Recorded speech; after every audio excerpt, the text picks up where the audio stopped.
Oh, the satisfying crunchy sound of 1980s clutch power. How can you not like that sound?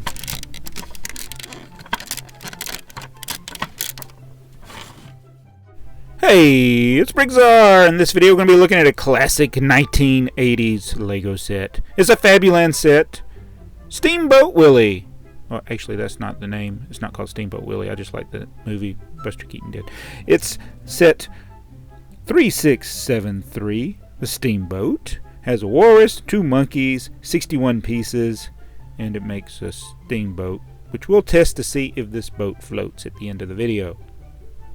So Fabuland sets don't have a lot of bricks. They have a lot of specialty pieces, and in this one you get the, what do you call the piece where they drive the ship? I forget what that's called.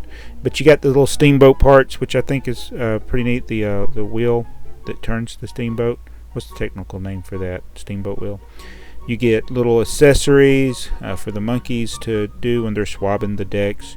I didn't make up the rules. It's in the instructions. And it's got the Fabuland brown table and chairs. So there's not a lot to it. It's got the special windows. I like the sound that the bricks make when you wiggle them. That's one of my favorite things about the 80s.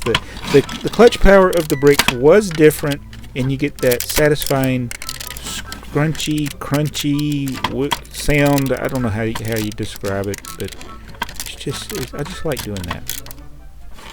So the 3 minifigures you get the 2 helpful monkeys. They don't have names listed in the book, and you get Walrus, which they spell differently than I spell walrus, but the Fabuland figures don't have as much articulation as LEGO minifigures. You can move the legs. The heads do swivel, which is neat. The hand can hold things, but then the hand doesn't turn like a LEGO minifigure. So it's limited, and the monkeys, the pieces, they don't come apart. It's all one piece. So here we'll look over again the actual steamboat. Pretty simple build. It's got the steering wheel. I don't know what they're called. I'm not a nautical person. It's got the doors and the windows. You got the fence pieces. Oops. And for some reason in these Fabuland sets they don't like 2x4 bricks. There's a lot of 1x2 bricks and a lot of 2x2 bricks. Why is that, monkey? I don't know. I'm just here to swab the decks. What's swab mean? So it's a fun little set. I love the Fabuland sets. So don't worry, I have the directions. So why don't we take a look at those Fabuland instructions now? The instructions are critical because they tell us all about Fabuland. It shows you a big Fabuland, which I would like to do something like that, make my own Fabuland.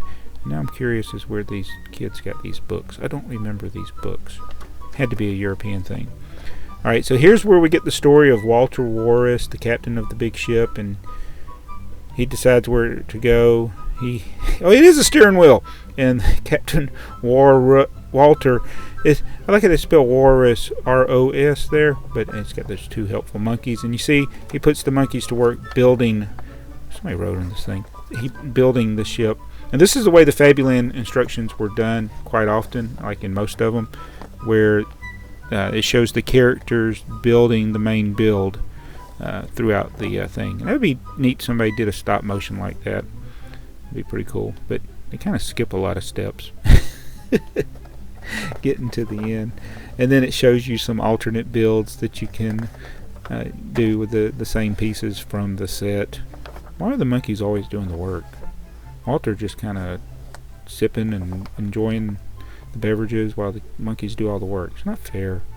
Really got to find out where they got those books. Alright, now for the flotation test.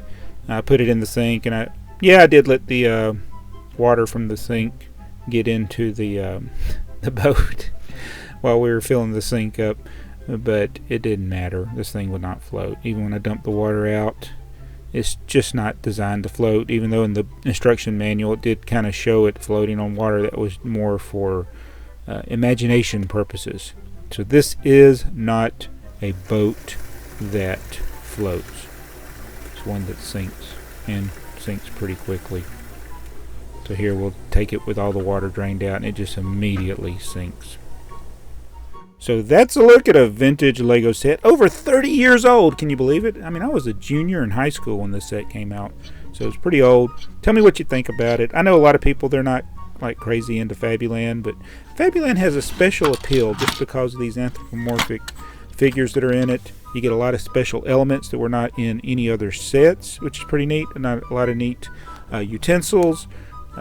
It's a fun set. So tell me in the comments below what you think about it, and be sure to subscribe. Help BrickTsar get to 100,000 subscribers in 2017, and we will continue to do sets of the day and show you more vintage and rare Lego sets. Thanks for watching. See you in the next video.